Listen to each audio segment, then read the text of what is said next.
Dans cette vidéo, nous voyons un aperçu complet des intégrations actuellement disponibles dans Framework 360. Pour trouver les intégrations, nous allons dans la section Personnalisation puis Intégration.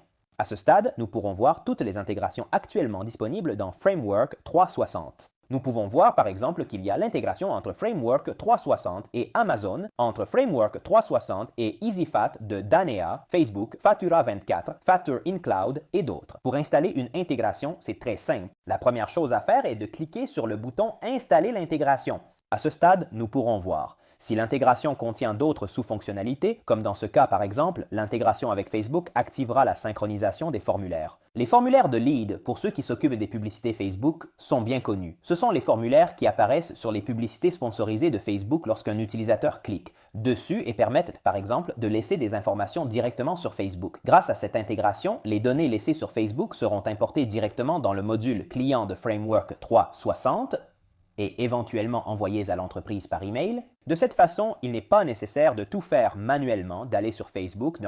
Dans la section des pages où les leads sont enregistrés, c'est-à-dire les informations des clients, les données laissées par les clients, puis de les importer éventuellement, manuellement, sur son propre site web ou son propre CRM.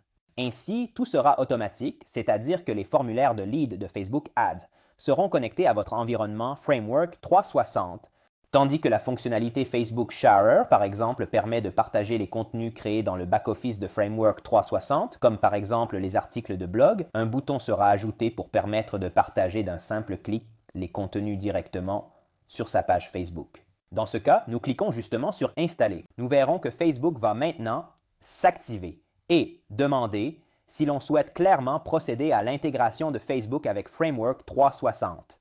Nous cliquons justement sur Continuer avec son propre profil. Intégration installée correctement. Une fois que nous voyons que l'intégration a été activée, nous n'aurons plus qu'à aller dans Préférences plugin et nous trouverons toutes les préférences du plugin que nous avons installé. Une intégration de base fonctionne comme les plugins que nous verrons peut-être dans une autre vidéo, mais dans ce cas, nous trouverons toujours tous les paramètres du plugin ou de l'intégration sous Préférences plugin. Dans ce cas, nous cliquons sur Facebook et ensuite nous irons voir ce que nous avons activé. Dans ce cas, par exemple, les informations publiques du profil ont été connectées à l'environnement Framework 360, l'adresse email a été connectée et ici, par exemple, nous pourrions sélectionner quel compte publicitaire connecté avec l'environnement sur Framework 360. Par exemple, je pourrais en connecter un de ceux disponibles dans mon gestionnaire d'entreprise. De cette façon, nous pourrons également recevoir les rapports de la publicité activée sur Facebook et les visualiser directement dans le récapitulatif de notre environnement.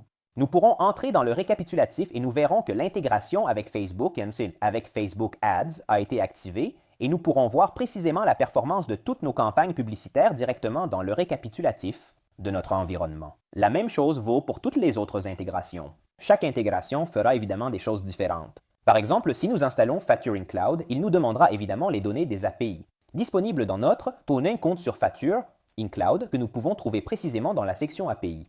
Nous devrons évidemment entrer le code UID et la clé API. À ce stade, nous trouverons l'intégration et la possibilité de créer des devis, des proformas, des factures. Nous pouvons le voir sous forme de boîte dans le module de vente, à l'intérieur de n'importe quelle vente.